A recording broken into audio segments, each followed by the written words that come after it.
Oi, gente. Meu nome é Cristiane Sampaio, eu sou correspondente do Brasil de Fato aqui em Brasília. Há um ano e meio, mais ou menos, eu saí de Fortaleza para vir para cá, assumir esse emprego. Já tinha outros projetos aqui na cidade, mas aí foi essa proposta de emprego que serviu como catalisador para que eu viesse de vez para cá. E quando eu assumi o emprego, a incumbência que me foi dada era cobrir o Congresso Nacional e as manifestações populares. Os protestos. Só isso, nada mais além disso. E aí, o que que acontece? É importante eu explicar, inclusive, o contexto de surgimento dessa vaga de trabalho, porque tem muito a ver com o que eu faço aqui, né? O jornal é um veículo de esquerda, de mídia alternativa. Isso está claramente colocado no nosso editorial toda semana. O jornal fala abertamente para o leitor que tipo de política ele defende, de que lado ele está. E aí foi com esse objetivo também que ele nasceu, de se colocar como expoente da esquerda na esfera midiática. E quando eu fui contratada, o jornal me convidou porque havia um debate interno sobre a necessidade de ter um correspondente em Brasília por conta do contexto que antecedia o impeachment, né? Eu fui contratada poucas semanas antes de a Dilma ser afastada e eu cheguei aqui, eu assumi o emprego, na verdade, 2 dias antes de ela ser afastada pelo Senado. Cheguei no olho do furacão mesmo. E havia o entendimento de que o jornal deveria fortalecer, deveria contribuir ainda mais a partir daquele contexto para o fortalecimento da disputa de narrativa que a gente vive de uma forma tão intensa hoje no Brasil, né?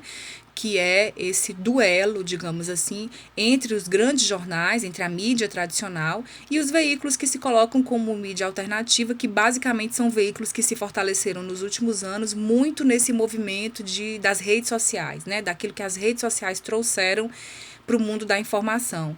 E é o mesmo contexto do qual veio, por exemplo, o Mídia Ninja, né? De onde veio os jornalistas livres, também tem muito a ver com isso. Vários outros parceiros também vieram nesse movimento. E aí o Brasil, de fato, passou a se preocupar muito com o polo de notícia que é Brasília, né? Porque a cobertura era muito à distância, via São Paulo, e também tinha trabalho freelance daqui. Mas o contexto do impeachment, o contexto que antecedeu a saída da Dilma, foi demonstrando para o jornal que havia a necessidade de ter uma cobertura mais intensiva e mais ostensiva aqui no Congresso Nacional. Então foi daí que surgiu essa minha vaga e a própria aproximação do jornal com a cobertura política mais tradicional, do ponto de vista do parlamento, né? Isso o jornal não fazia tão de perto. E aí a gente foi meio que aprendendo junto. É o meu primeiro emprego como correspondente, nunca tinha sido nada do tipo antes, exatamente. E o jornal também nunca tinha tido correspondente, eu fui a primeira, depois de toda uma estrada do Brasil de Fato. E a gente vem aprendendo junto nesse período de um ano e meio, cobrindo não só o impeachment, mas todos os desdobramentos desse processo, que particularmente o jornal entende como um golpe, né? Um golpe não só jurídico, nem só parlamentar, nem só político, mas sobretudo um golpe econômico. Essa é a visão que dá a nossa linha editorial, inclusive, né? É importante falar sobre isso porque isso ajuda a definir o que é o Brasil de Fato. Eu não sei se vocês sabem, mas é importante assinalar que o jornal surgiu em 2005 no Fórum Social Mundial, depois de uma intensa articulação de muitos grupos de esquerda, movimentos sociais, centrais sindicais e vários outros atores que tinham o entendimento de que o Brasil precisava ter um jornal, precisava investir num projeto jornalístico que fizesse contraponto ao discurso da grande mídia.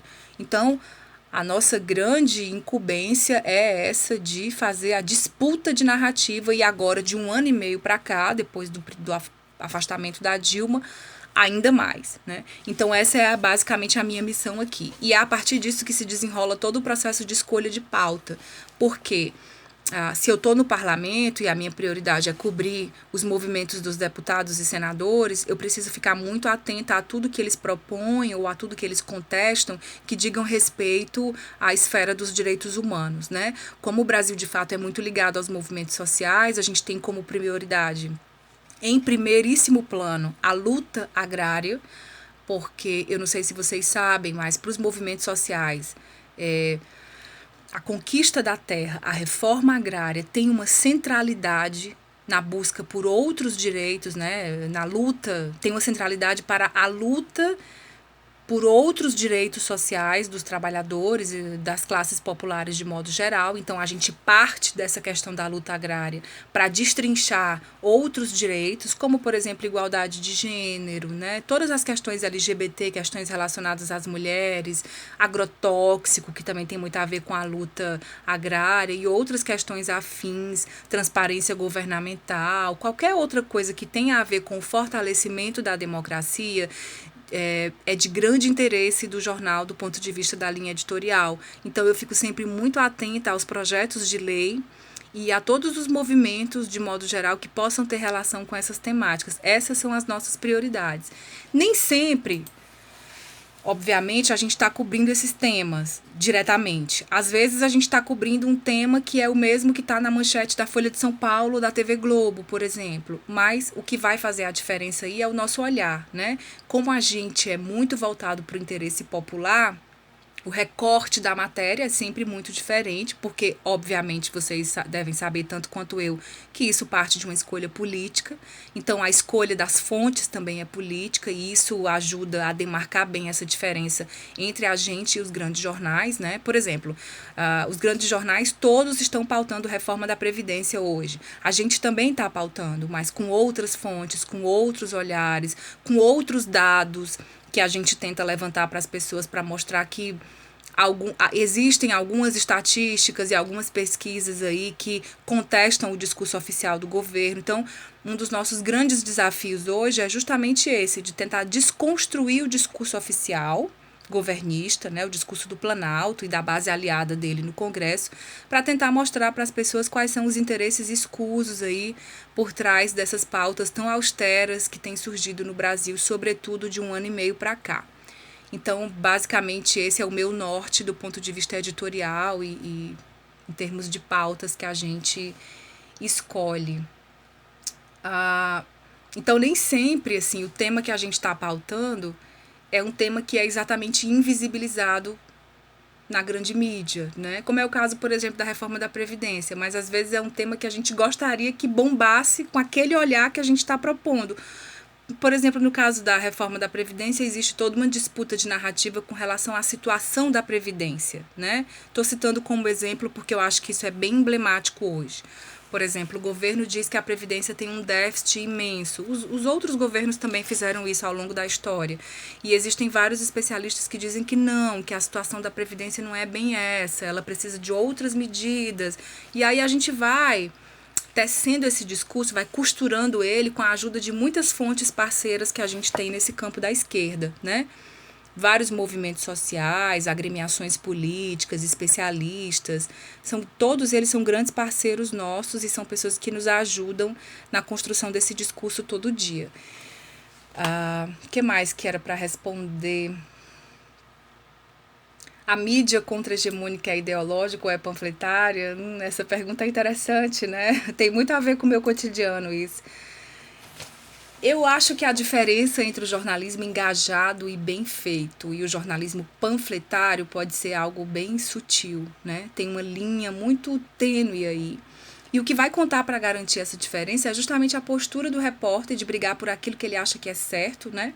Mas não só isso, acho que também tem a ver com a disposição do jornal em temperar melhor os debates, né? O que eu acho que está cada dia mais difícil hoje no Brasil, por uma razão que vai muito além dos veículos em si, né? Uma razão que é macro, na minha avaliação, que é esse cenário político nacional tão polarizado que a gente ainda vive, né? Não sei se vocês vão concordar comigo, mas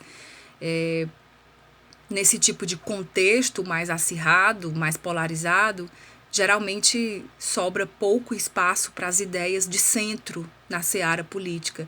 E isso também se reflete no jornalismo. Assim, da mesma forma, também sobra pouco espaço para um jornalismo mais temperado, mais equilibrado. Então, eu acho que esse é um campo de conflito cotidiano assim, que a gente vive. Eu não tenho uma solução pronta para essa questão. É um problema de todo dia.